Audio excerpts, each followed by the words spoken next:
Welcome to Serves You Right. This is Andrew, and I'm glad you can make it. If you are a server, a bartender, backhouse warrior, this is the spot for you. Follow me as we try and work out one fundamental question: whether or not you can truly be happy working in the service industry. With everything involved in working in service, the alcohol, late nights, low wages, restaurants and bars offer a very strange blend of challenge and opportunity to a large, underserviced portion of the population. Are they flawed and ugly in some ways? Absolutely. The service industry does also serve a deep and fundamental human need, though. That drive for fast, flexible work environments, the thrill of quick money, and the appeal of the slightly dangerous. Again, my name is Andrew, and I've worked in restaurants and bars for about 20 years now. I've done everything from dishwashing and bar backing all the way to being a general manager. This is my record of what I've learned, imperfectly, slowly, painfully, and hopefully you find that interesting and you have an easier time at it than I did. All right, let's do it.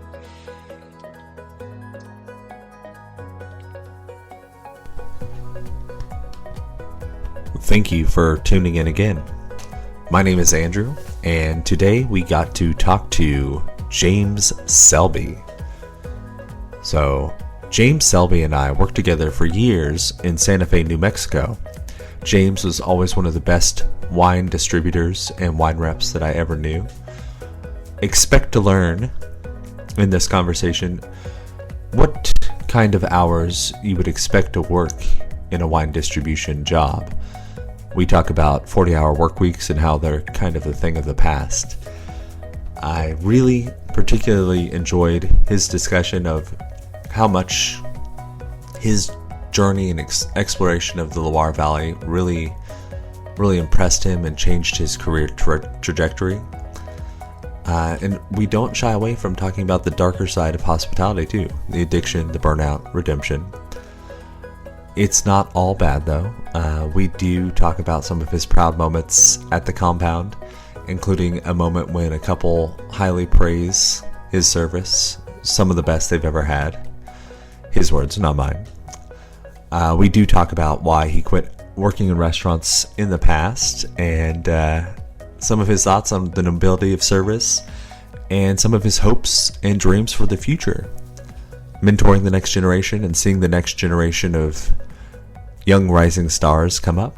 So, really fantastic conversation. This gentleman is as real as they get. And yeah, without much ado, let's get into it. This is Andrew Roy, and I hope you enjoy Serves You Right. Oh, yes. Ooh, That's Zoom. it's good Yeah. to know. I'll hit okay. Yeah. So what have you been up to the last couple of years? I haven't really talked to you probably in 7 years until, here Other and than there a on few Facebook. exchanges on, yeah. Well, I retired in the beginning of 2022 Mm. from Favorite Brands, or now called L&F, named after the Texas group, the mother group of the company. And I was fine. Almost 2 years went by, and a young colleague of mine, somebody like you, I admire and has worked hard and focused on their career, started a new local distribution company called Muse Fine Wine. And that would be Michaela Maestas.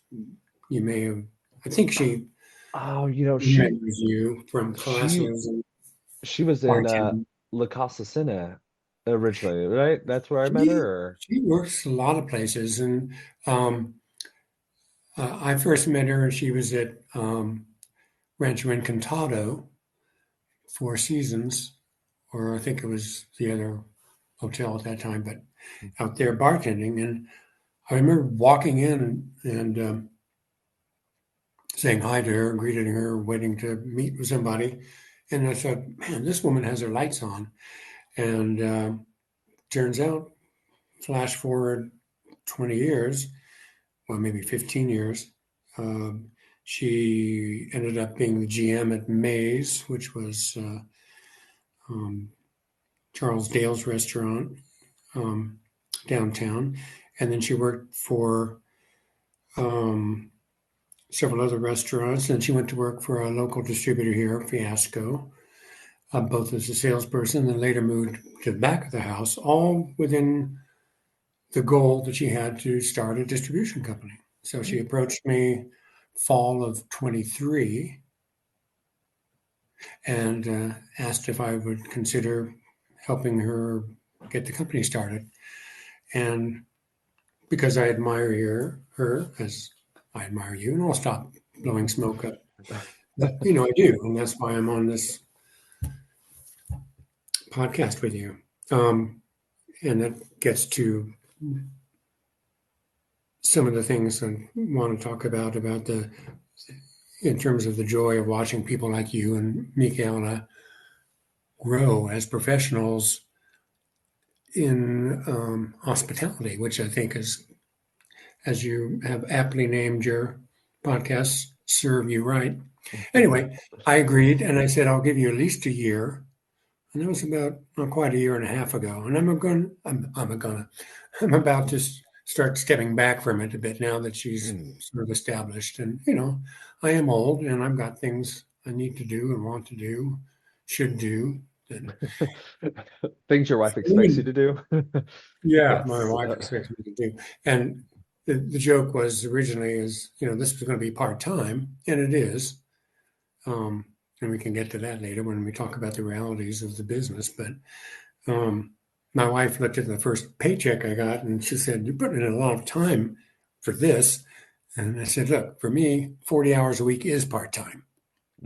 So anyway, that's what I've been up to. And it's been a lovely journey because of watching her just take on the world, because she's pretty much a one-person band outside of, I think of her as Donna Quixote and I'm Pancho. She has done everything. She will receive pallets of wine and put them away by herself. She doesn't want me around to get in her way or to hurt myself and have to pay me for workman's comp. I don't know which that is, maybe both. But so that's what I've been up to. Nice. Yeah. No, hopefully less fighting windmills, but yeah. Yeah. So far on the podcast, I've talked to several bartenders, chef, also an advocate for mental health in the restaurant industry, but no distributors. So I was going to ask, what do distributors do? What was their job like, and what is it like with this new spot? It's and this I can only speak about working in New Mexico as a distributor, because I did other things, bartending and serving and managing and owning in other states. But we are what is called a 3-tier state. I don't know if that's similar to what you've got in Nebraska or. Oh, Nebraska's wild. It's the Wild West out here. You can do Okay. whatever. They let little kids sit at the bar. Yeah. Don't quote me on that, but it's too late. So a 3-tier state basically is the distributor is the middle person, and they work with either an importer for European wines or global wines, or a supplier or broker, a broker may work with multiple wineries, and he's sort of the go-between between the source of the wine and the distributor. So there's another tier in a way, or a winery directly.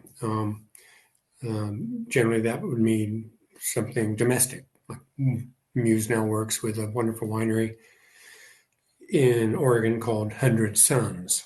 I don't know if they're available, but like Evan and Martin with Martin Woods Winery in the Willamette Valley, the young and up-and-coming stars of the region. So a distributor will sell to restaurants and off-premise. So on-premise is restaurants, in case people don't know, and off-premise is where you go and you got to drink it off that premise. You got to go someplace else. Wine shops, independent grocery stores, et cetera, et cetera. So that's the general gist. And And then the distributor has to have salespeople, Mhm. which is That's what what you I've do. always Yeah. done. And I remember when I started distributing, and I started everything late. I had a whole different career into my late 30s, and sort of fell into working in restaurants, et cetera, et cetera. And boom, here I am. So I was working as a manager and a wine director at a restaurant here when I was approached by a company, one of the large ones, to become a salesperson. At that time, my daughter was in middle school, I think. So she was coming home at 4, and in the restaurant, I was going to work at 4. Mm. And I thought, well, here's a day job. Ha ha ha. Well, we'll get to that later in terms of the real work as a Well, distributor on salesperson does. paper, it was a day job, right?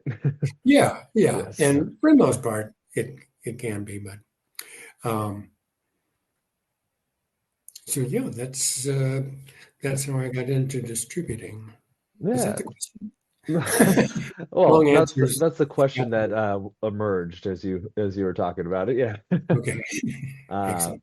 I do need to put a quick aside. All you can probably hear me in the background going, "Oh, yes, and yeah." So I'll do my best in the show notes to write down all the wines that you're mentioning that I used to buy from you. So I'm hearing Oh, the interesting. Martin and Well, all we that. It's talked like, about oh, La Playa, that was one. yeah. And then we talked about mezcals and tequilas. That was another aspect. So, yeah, and then some distributors, um, you get different licenses. And the one I work for now, Muse, has a wine and spirit. Um, but then some distributors do wine, spirits, and beer, etc. Mhm. Um, but I focus on wine. That's been my focus pretty much all along.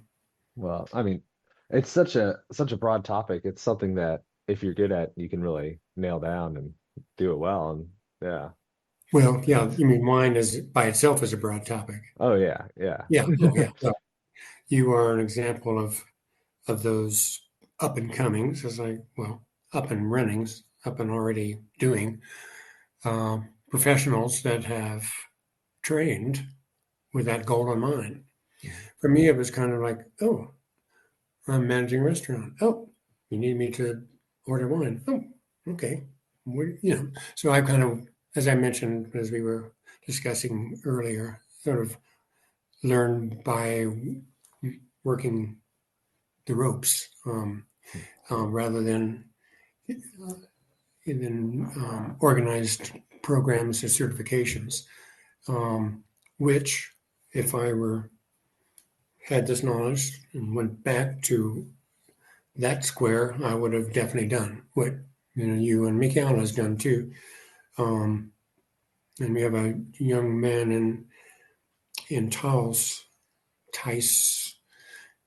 who runs the cellar at a wine shop up there, and he's also going for his third. Mm. And I would have done that, but by the time that became a thing, I was already gray-haired and somewhat pretended to have some knowledge anyway.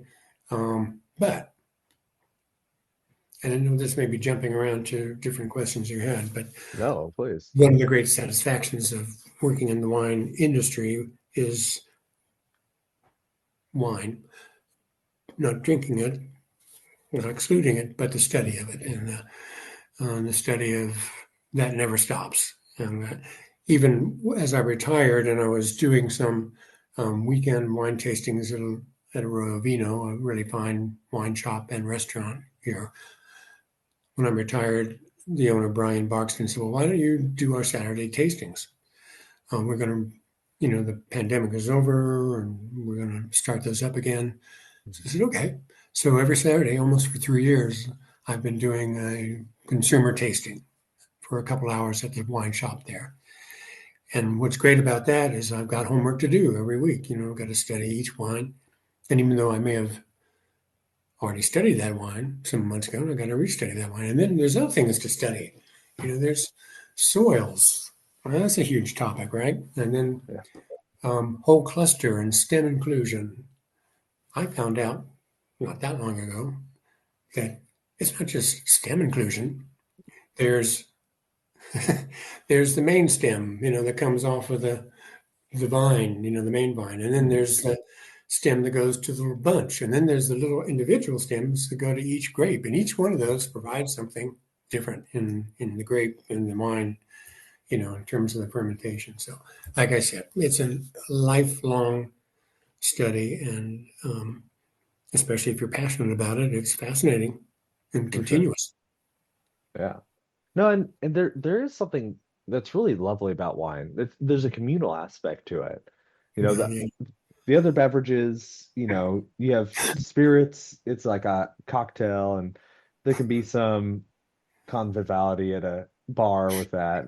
Beer is kind of an individual, you get that bottle, but something about wine, no one sits down and drinks a whole bottle of wine. right, You because kind you're of pouring have to it for share it. people Yeah. around the table. That's a good Yeah. point.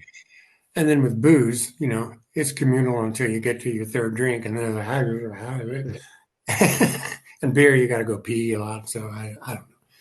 And I used to love Yeah. all those things. I was a beer and tequila guy before I fell in love with wine in Mm. my early 30s. Had to go to France to do a job, um, and I thought, well, I'm going to France. I better drink some wine, which I hadn't been doing. So I started about a month before I left. I started drinking a glass a day, and then I increased it to 2 glasses a day. So when I got there, I'd be able to handle my share of wine, and that worked. And then I did a driving tour of the Loire Valley just because I had time and money to do that, and that's what did it. People talk about their aha moments. It was driving on the Loire in late fall, so harvest was over. Um, and But you drive along this magnificent river through this countryside there's a reason why the kings built chateaus along in the Loire Valley because it's Mm. beautiful. Have you been? I have not. Yeah. Well, the other thing that excited me, having been a former actor, which is why I went to France first place, was Joan of Arc. That's where Joan of Arc was eventually captured and burned at the stake, and I kept imagining her riding her horse over these beautiful meadow rolling hills and vineyards that lead down to this gorgeous river, which is maybe 2/3 as wide as the Hudson River, but still quite wide and flows so quietly, at least that time of year, No. through this And valley. and it And it's is. 600-mile valley Yeah. with three distinct regions of wine, climate and terroir, basically. Anyway, so that I kept stopping at these little signs that said wine tasting. And it could be a little shack on the side of the road. And I go, oh, yeah, that's good. And buy a bottle and open it, put it between my legs, and drive to the next one. Because in the early '80s, you could do that. You could drive around with a bottle.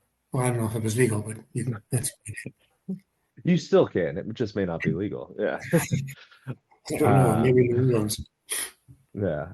Well, No, that's actually the perfect region for you to get your inspiration. Because when I think of you, I often think of those like nice, food friendly, kind of more refreshing wines. I feel like that was normally what we would taste or talk about together. So, yeah. yeah. Um, when you were, and was this when you were at Farol? But yes, yeah. Yeah. Yeah. And that was,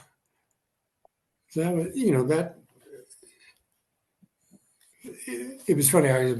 We were just beginning to work with really some extraordinary Spanish portfolios at that time, and I was discovering, wonderful wines from Galicia and the northwest of Spain. Um, Certainly the classic regions, Ribera de Douro and Priorat and Rioja, but then the new Spain wines, from down in Jumia or along Rias Baixas. Albarino was not Mm. always what it is now. It was like a what? What Yeah, is that's been that? a phenomenon of the last 20 years or so. Yeah. Yeah, yeah. So um, plus we mentioned La Playa and South America and what was coming out of Argentina and Chile. Very exciting. Wine regions that have been making wine since mission clerics arrived there, as in New Mexico and California hundreds of years ago. Um, but there's excitement in that region because of, I think a lot of it is not just the passions that obviously we share, but winemakers share, but also just high rent districts. Yeah.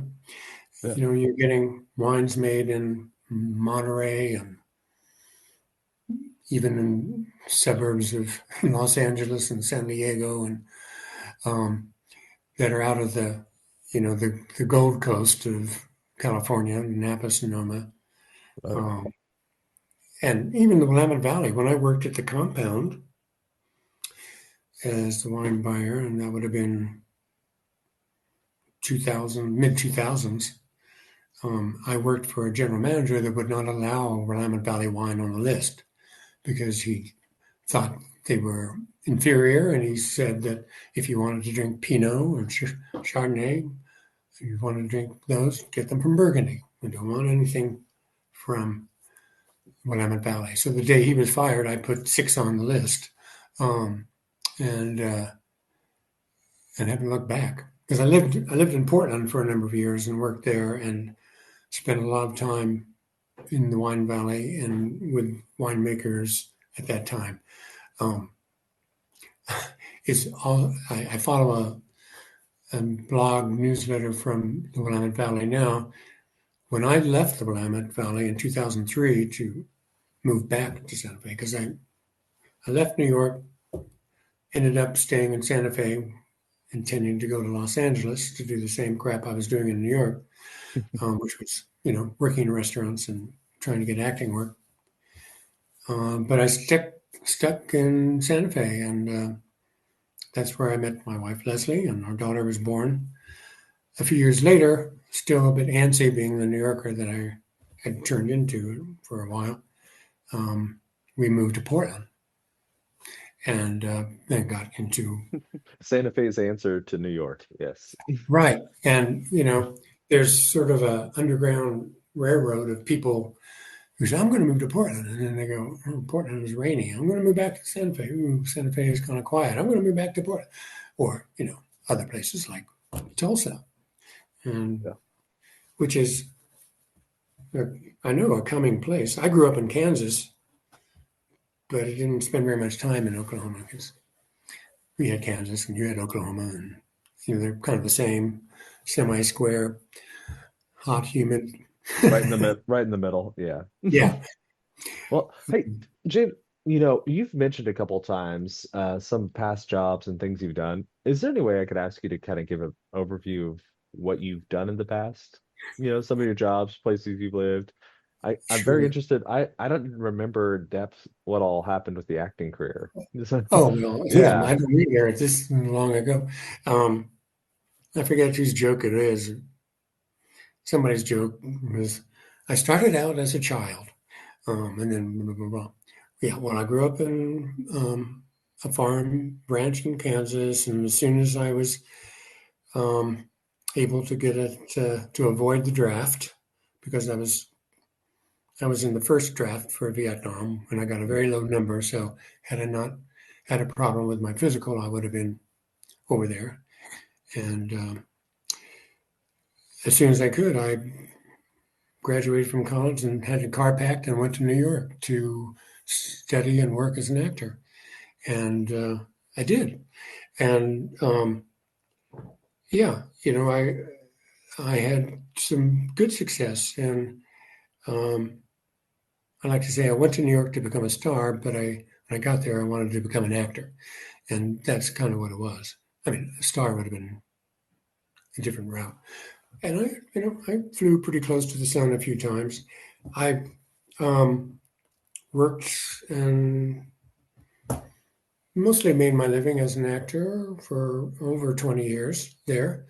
And people don't really understand all what that means, but basically it means what's called a working actor. You do what you can to make money. Sometimes it's a TV commercial, sometimes it's a touring show, sometimes it's um, a soap opera, sometimes it's a resident theater in another city.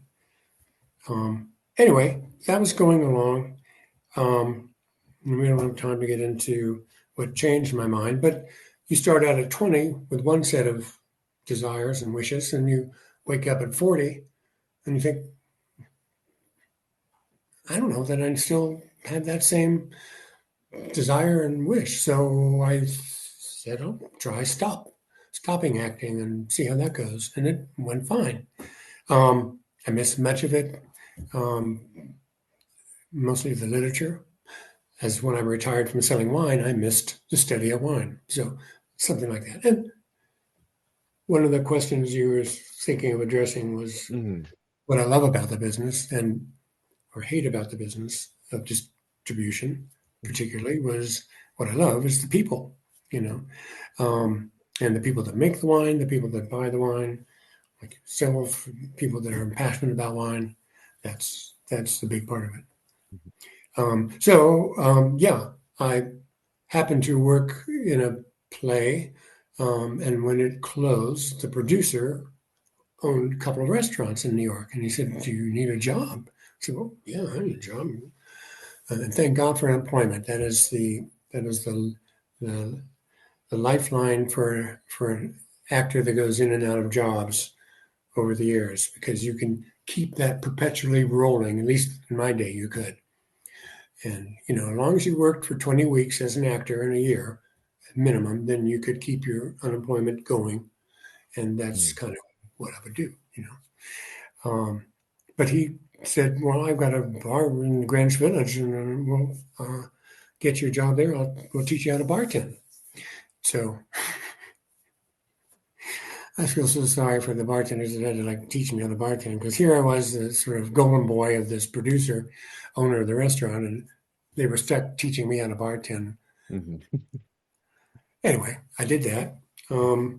Worked actually with Tony Bourdain there, and in another restaurant the same producer owned. He and Tony and I worked at that more upscale restaurant. And it was fine. I enjoyed bartending because it was like show business. You put on your uniform, you get in front of the audience, you have your backstage, you're chasing girls around, whether it's backstage at the theater or, waitresses, you're doing all that stuff. And it's a similar livelihood in a way. Um, and then I made the break altogether from the theater, and I stuck around New York for a while.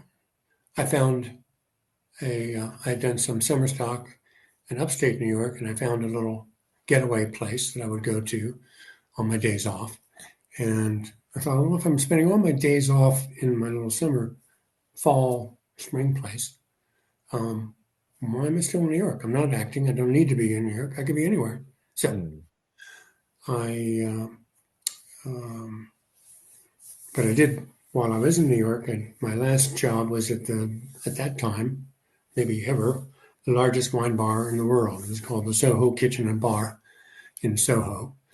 And it had one of the first places to use Cruvenet machines. Those are those machines where you can plug a bottle of wine into, take out the cork, and you plug in the cork of the Cruvenet, which has a tube into the bottle, and that's attached to a big tank of nitrogen, and pull the little lever, and out comes wine. And we did flights of wines. We had 110 wines by the glass. That doesn't even count the sparkling wines. That's where and by then I'd already been to the Loire, so I was enjoying wine and learning about wine. That And sounds like a sink or swim sort of place. well, yeah, and we were all bartenders, we were all assholes and drinking. They would have a flight of of Saint Estephe or a flight of Pomerols, and some not first growths, but we did have Riasac and other Sauternes, Chateau Yquem, So on my shift drink, I'll pour a little glass of Chateau Yquem. Well, that didn't last very long, and they kind of dumbed down some of the wines on the machine after a while. But at that point, I was just a bartender. I wasn't really thinking of a wine career. And traveling on my way to LA, I stopped in Santa Fe and was offered a job. And then I became a little more serious about wine because part of that job was buying wine. And was this straight at the compound? no, this was the San Francisco Street Bar and Grill in the old days when it was downstairs. It was just a bar and grill. Yeah. I didn't start. I kept that job till we moved to Portland, and it just so happened that the owner of the San Francisco Street Bar and Grill called me in before I left. I already given notice we were already going to leave, and he said, "Oh, you sent a resume to a guy that used to work for me." And this guy's in Portland. He was a GM of fine dining restaurant with an extraordinary wine list. The chef had been a finalist for a Beard Award, and the list, I don't know, I think we had like 11,000 wines. I mean, it would take four of us like 3 or 4 days to do the inventory, because there were so many wine rooms. Anyway, so I ended up working there, and that really was, I know we would have. This was the heydays of the .com, and we had some .commers that would come in and spend, $20,000 on a meal for 6 people with some DRC and vintage ports, and suddenly I was like, okay, I've got this $3,000 bottle of port. I got to get out. Anyway, so again, you learn on the job how to decant and how to get a cork out, and then just to finish my career progress, which is a podcast in itself. I opened up a little cafe restaurant, and that was hard. It was satisfying, and one of those things I miss. I miss our food, but it was a challenge. We had our first anniversary just as 9/11 hit, and things kind of, the bloom was kind of off, enjoying yourself out on the town, across the whole country, not the world. So that lasted a few years, and eventually sold it, and had a chance to come back to Santa Fe to open the new San Francisco Street Bar and Grill upstairs. Excuse me. And that's what I did. Came back. And from there, later, I went to the compound. So came back in 2003, and by 2006, I was working at the compound. Nice. And then started distribution work probably the fall of 2007 or early 2008. Now between that whole progression, is there one that you enjoyed more, or were they all different in their own unique ways? Kind of hard to say. All those positions and Yeah, you've done a little bit of everything, it sounds like. yeah. Well, I loved bartending, and especially in New York, because they know how to drink and they know how to treat a bartender. And I always said if I found the perfect bartending job, I would have done that all my life. And I remember I was in Los Angeles trying to get some acting work, and we went to the Formosa Cafe, which was a famous Chinese restaurant right across from the original Paramount Studios. And those bartenders looked like me, and I looked like you. And I thought, shit, there's 2 old guys, and they're 3 deep at the bar, and the place is jammed. And it was a hot spot for people to, young people to go have a drink. I thought I would do that, but that never quite happened. Plus, who knows if my legs would have lasted that long. I don't know. Yeah, for sure. So the thing is, I have enjoyed hospitality all the way through. I think part of that, because I started later, a lot of people you talk to who, started busing when they were 14 or 15, and now they're 35-year-old servers in a bar and grill, and they're not happy. Well, that's their problem, and I can understand that. But it's like, Sorry. no, it's, uh, but so I started a little later, and, the career, the hospitality stuck. And again, I love the people I've worked with for the most part. Yeah. Of course, the other side, there's a famous old classic movie called The Night of the Hunter with Robert Mitchum, and he he plays this uh, escaped serial killer basically. And at one point, he shows his knuckles, and that's where the original love hate. He's got tattooed on his knuckles. That's, I think, what's created now, the meme now you see all over the place. But so some of the hate side of hospitality is the people. Yep. It's the people you love, and then the people you never want to see again, or who need their medications, or they're, abusing other things. And you had mentioned talking about that aspect of it.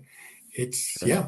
in hospitality, it's available. I mean, I think there are people that are addictive, and abusing substances in any profession.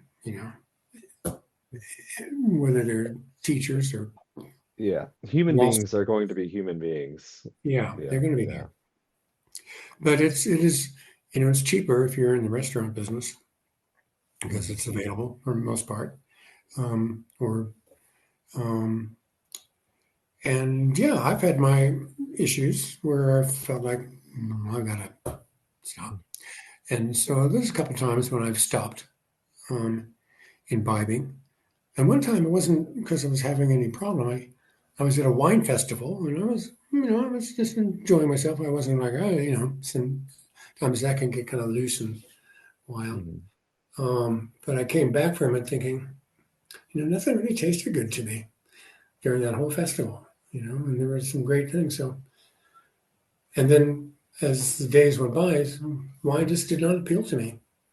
So I stopped drinking almost a year, maybe even longer. I would taste and spit if I had to or needed to, but and then eventually it came back to me, and um, um, the enjoyment of it, and I started again. But yeah, there's been times when I've had to check myself, not into an institution, but No. which I Yeah. know people. Yeah, yeah, Yeah. Me too. Yeah. um, No, yeah, it's a unique thing. It's something I've been trying to figure out and kind of explain. I think it's partially the low barrier to entry to where you the can kind what? of go out and get a job at any point, if you know what I mean. Yes, So the the barrier and concern about messing up the job you have kind of drops out too. yeah, And so if you miss a few days because you're hungover, like that is a little bit less of a stigma. And I think I saw it more in Tulsa and more in Omaha than in Santa Fe, thanks to Santa Fe being so small. But maybe. I always, excuse me, I always found it odd that the same mess ups, if I'm not using the F word, yeah, um, that have a new job every 3 to 6 months, continue to be hired here in Santa Fe when everybody knows. I guess you just need a warm body behind the bar or on the floor, so you hire this person, and it's like, Mhm. what are you thinking? Um, so there is that area of I guess, almost forgiveness, or um, what is it when you help an addict along? What's the word they use? You Enabling. enable or It's, yeah. enabling restaurant owners to just hire these people because you, Well, I think there's also something about the restaurant owners themselves occasionally. I feel like some people get into the restaurant industry because of the atmosphere. You, yeah, it's easy to sit around and have a couple of glasses of wine at the end of every night if you own a restaurant. Less yeah, so if you own an insurance firm or something like that, you know? yes, yeah. Like I say, Yeah. it's available and it's at your fingertips. Um, yes, and again, those are the these are some of the negative things, but I do want to address absolutely some of the positive things Oh, because sure, yeah. I mean I know you do too, and um, I made some notes because there was a lot of positive things, but Yeah. um, just especially with distributing, because you asked one of your pre-questions was talk about your typical week, and I see in general there's not a typical week. There might be a outline to the week, and Mhm. you think again you got a day job Monday through Friday. Yeah, that doesn't count wine dinners. That doesn't count in-store tastings, consumer tastings. When your best liquor wine shop says, "Can you do a 3-hour tasting on Saturday?" It gets you out of yard work in spring, which I used to like. Um, and then there's just distributing, particularly to focus on that, was to me was always been a concession. It's like you can put your hot dog cart on the corner of 57th and Fifth Avenue by Tiffany's, and if you show up for a couple of hours, well, you'll sell a few hot dogs. But if you're there throughout the day, you're going to sell a lot of hot dogs. And that's the way it is with distribution. You get out of it what you put in, Mhm. and to me that meant, and I say it because it wasn't particularly talented, so in a lot of ways, um, I spent more hours to make up for that lack of any real serious knowledge or ability or talents. Um, and maybe that just came across well. But I spent a lot of time. I was probably working, when I was at the sort of peak earning and um, success, I guess, in my years, I was putting in 70 to 80 hours a week. Yeah. And some of those would have been, I get up early. So I'd be on my computer with my cup of tea from 6 to 9, and then take a shower and get dressed and work the market from 10 to 6, Mhm. and then maybe have to make a stop or pick up something here or there, or um, drop off something here or there and get home at 7. So right there's what 13, 14 hours, and that's just a normal day. And that Mhm. doesn't count Sundays where, okay, I got Monday coming up, so I gotta figure out what I'm gonna do and who I can hit the taste, and if I've got a rep in town or a winemaker or a distributor or a importer, because they come to town, and depending on who you work for, with favorite brands, we had a lot, and they wanted to come to Santa Fe. A, because people wanted to come to Santa Fe, and B, because they want more wine to be sold. So they show up, and you have to escort them around during your week. So you have your normal week, and Mhm. then you have your week with the. So you're working kind of two jobs. You're the host to the guests, winemaker, and you got to make a nice. You want to make a good impression. You want to get them to the good accounts. You want to hopefully sell some of their wine. You want to introduce them and get your customers excited about their wine and meeting this winemaker. So, yeah, it's a lot of work, but the more you put in, the more you get back. And Yeah, I don't know what an attorney's life is like. I know when I was particularly in New York bartending, served a lot of attorneys because it was sort of in the downtown area near Wall Street and City Hall. And I cannot tell you how many lawyers came in and would say, "Man, I want to be a bartender." Mm. This law work.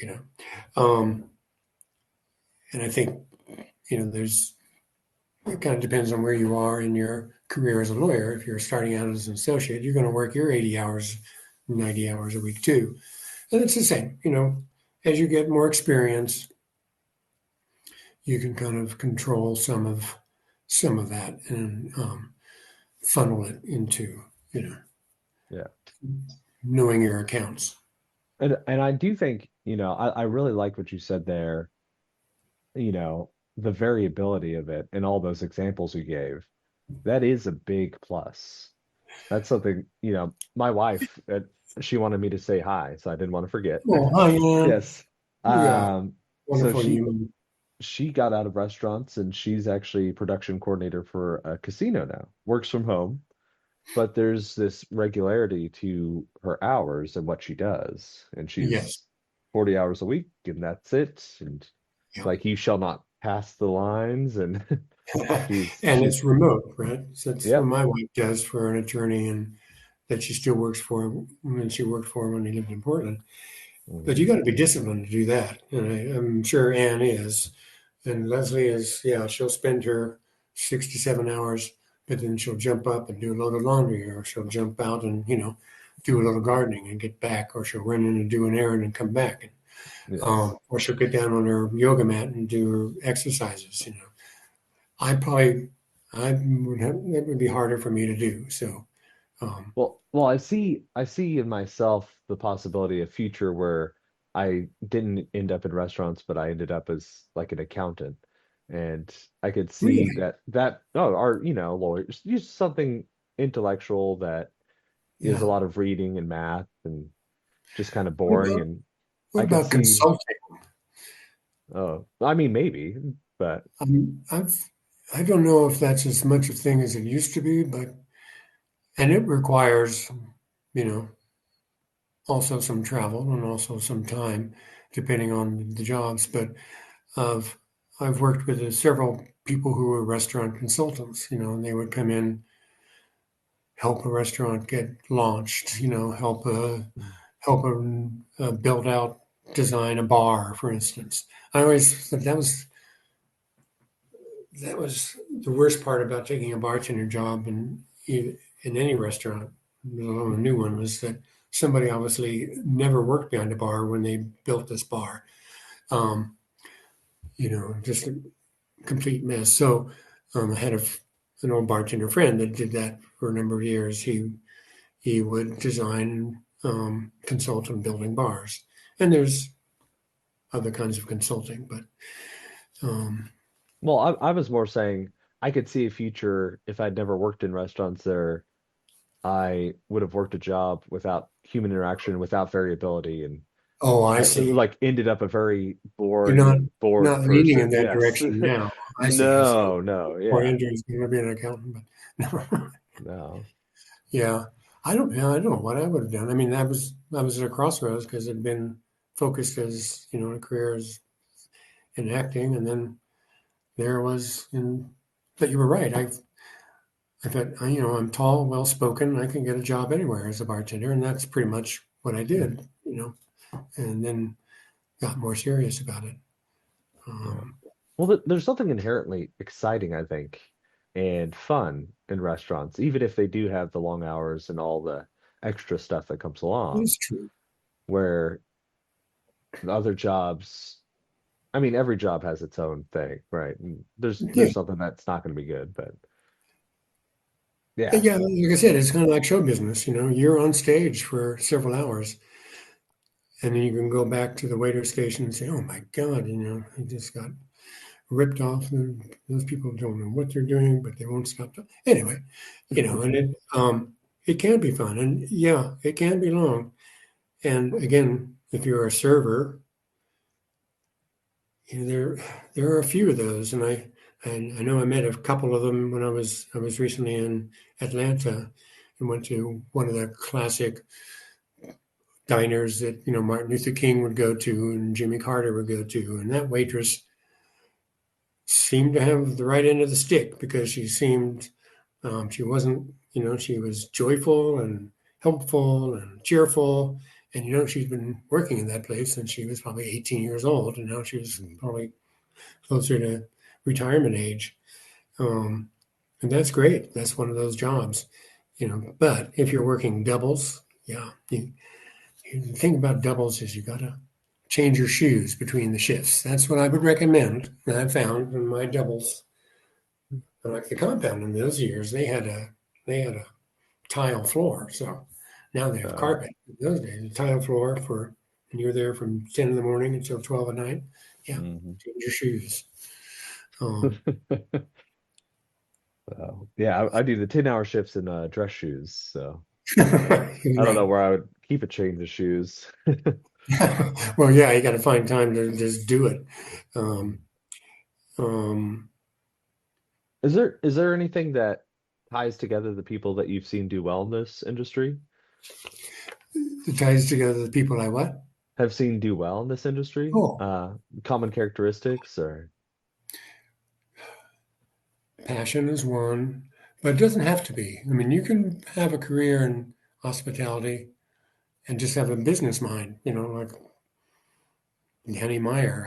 I don't know if he's passionate about restaurants or not, but he's got that mind for business. Um, um, yeah, enjoying.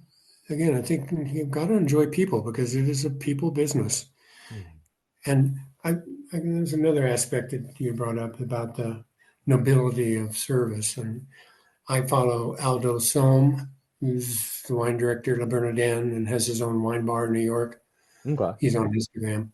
Um, and he does every Wednesdays. He does the wine lesson Wednesday. He does about a 45-second blurb about how to decant or how to read a German wine label or um, how to store wine.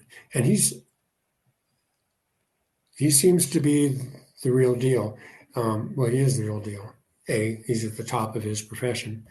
But also, he's a biker and he goes to Europe and he bikes around Europe and he Mm. bikes around, and so he has a life as well. And that's the other side of a long career is you got to find something to, you know, release the pressure Mm. besides drugs and alcohol and sex and things like that.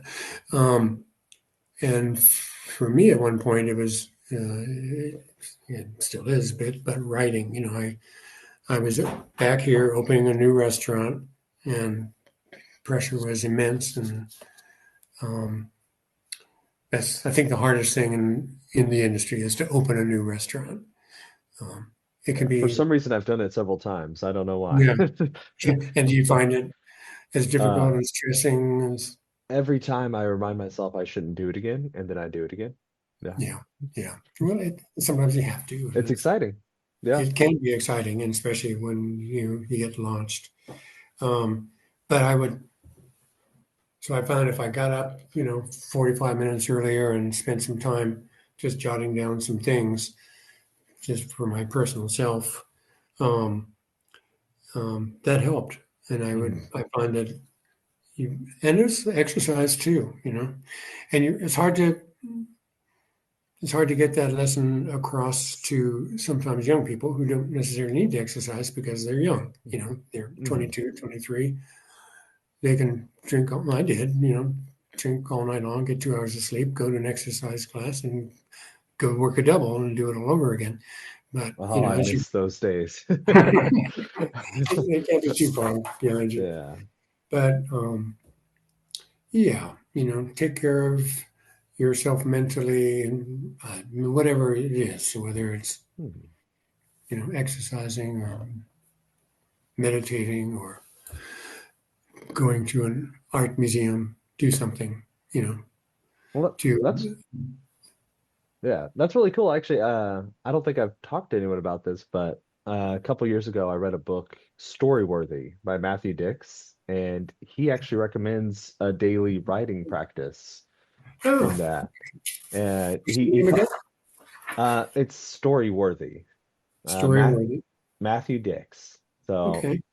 he really good storyteller. He describes it as doing your daily homework, and I was always good at school, so that didn't scare me away.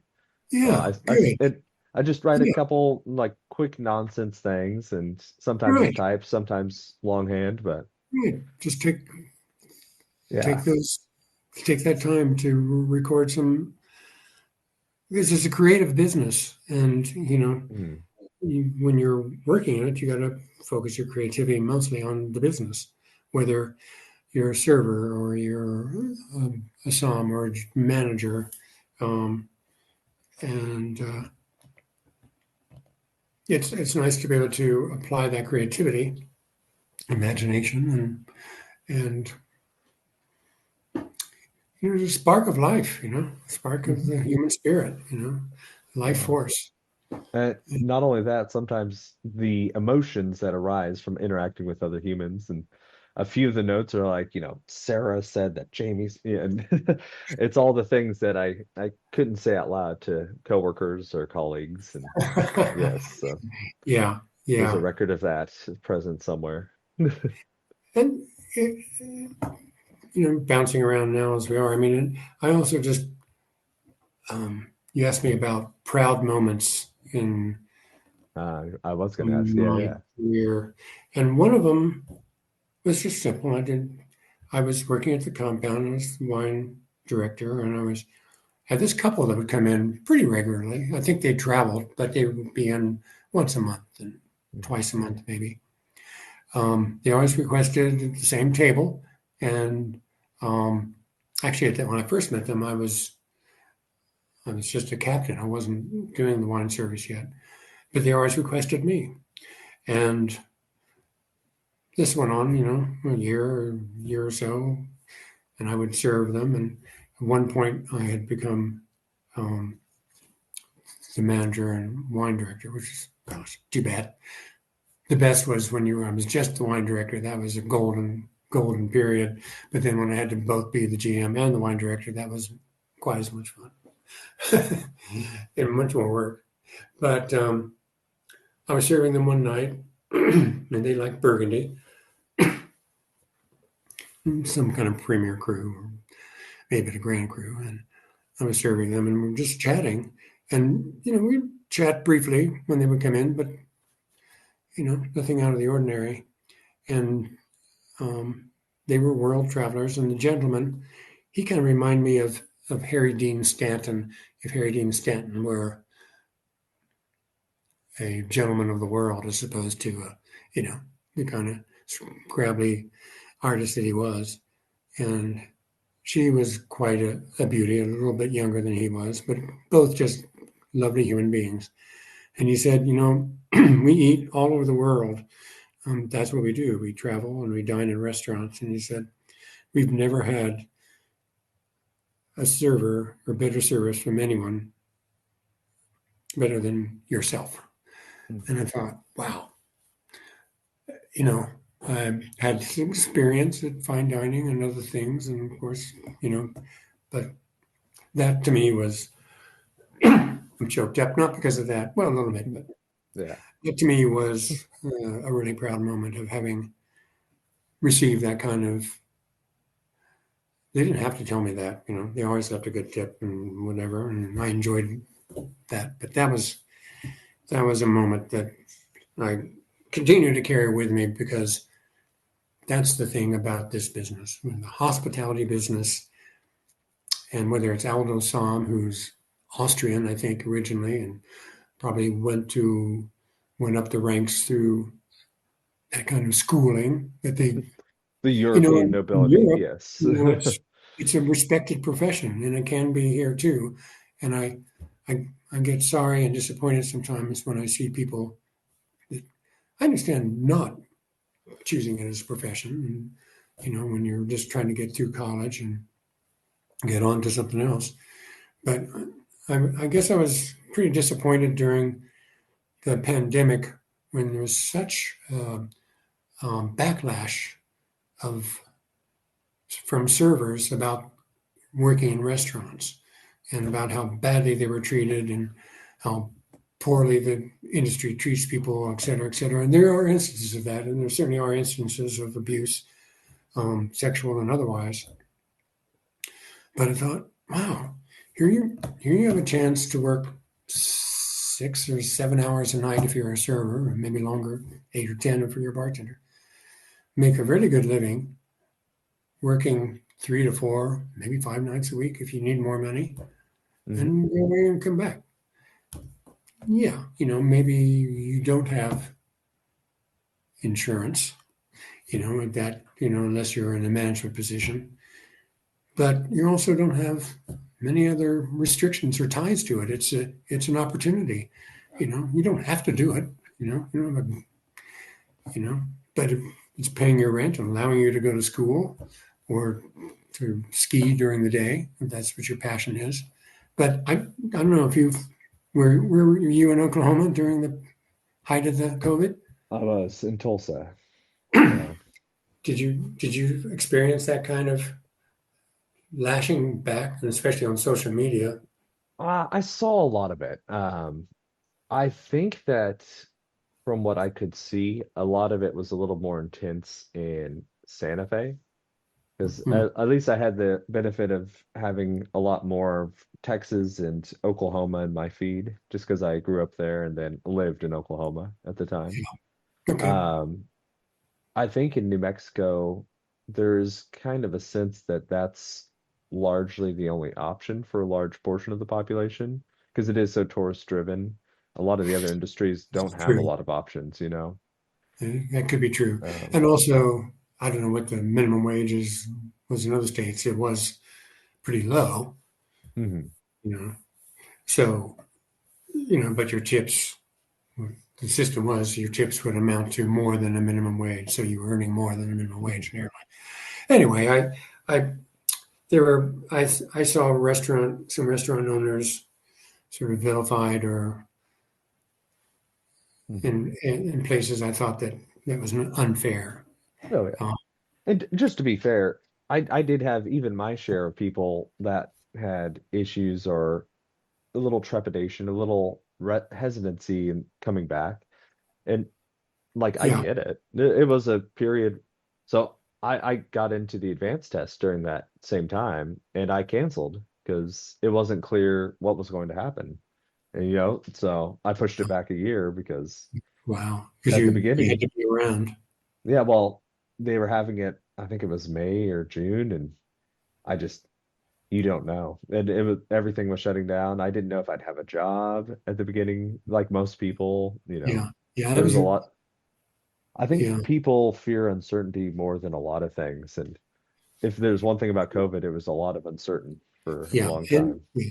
yeah, certainly in the hospitality business. Yeah, Hmm. um, but anyway, I I I don't disregard the sensitivities and of a lot of people who went through difficult times. Hmm. And as you said, if you've got few options, that's hard. Yeah. Um, I do have a lot of joy and hope for the future because I feel like Good. every generation has some weird thing and we got COVID, so hopefully Yeah. that's it. No more news, no more no. But we'll see. as I as they as they say in New York, from your mouth to God's ear. yeah, I do want to say the story you told about the couple in the compound, I love that.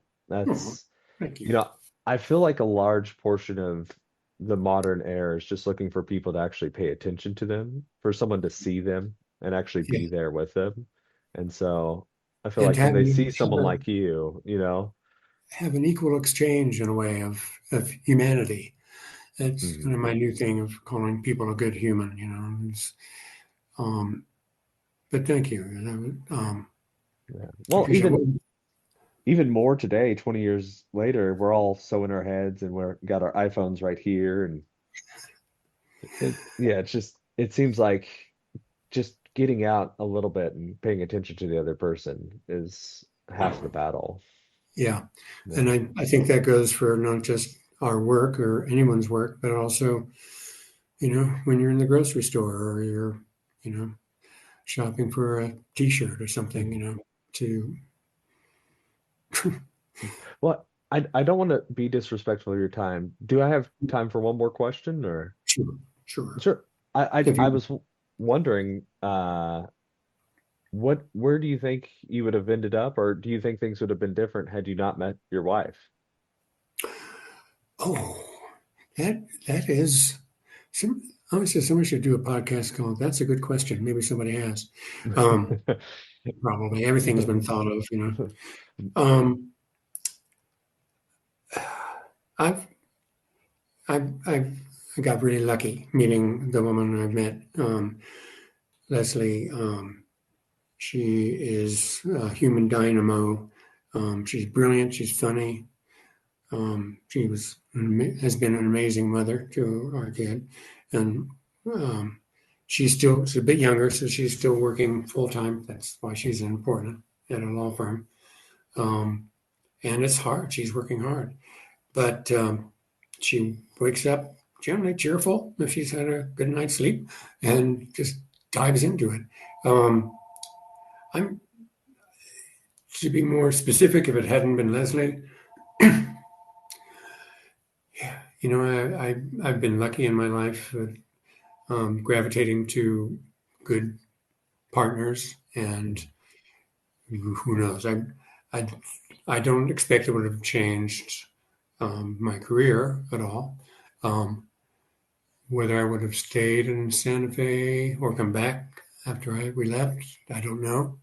I really enjoyed Portland, but um, I know the pandemic and the political scene for the last few years there has changed certainly the downtown area. The downtown in those days was wonderful and really spectacular to spend time in a downtown of a city not that long ago.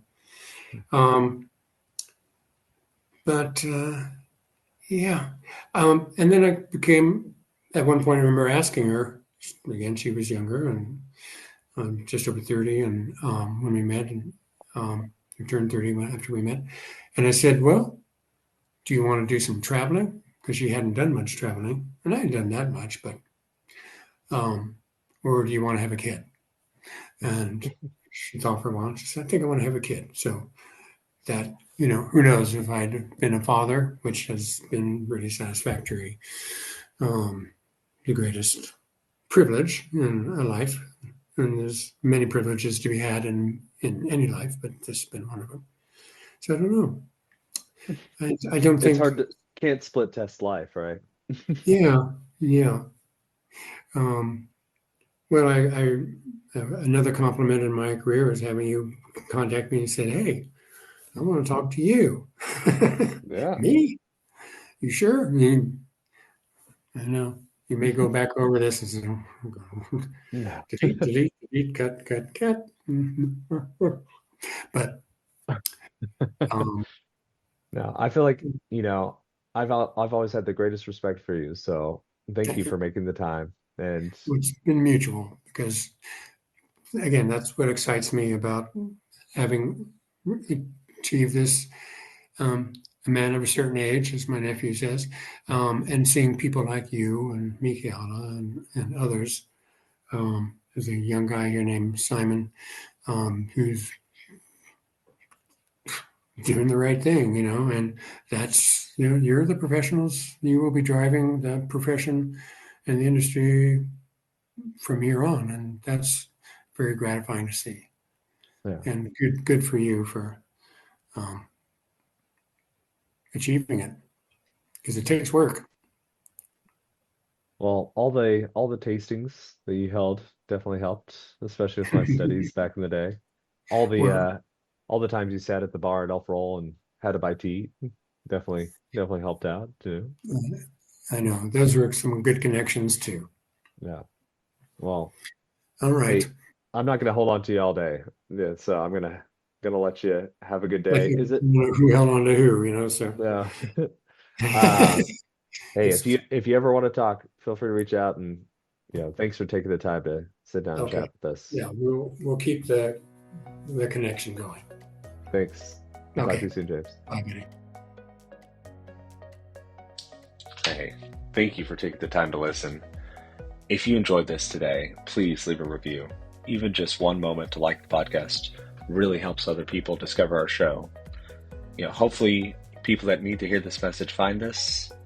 And thank you again, everyone who listens. You are my people. Keep rocking on.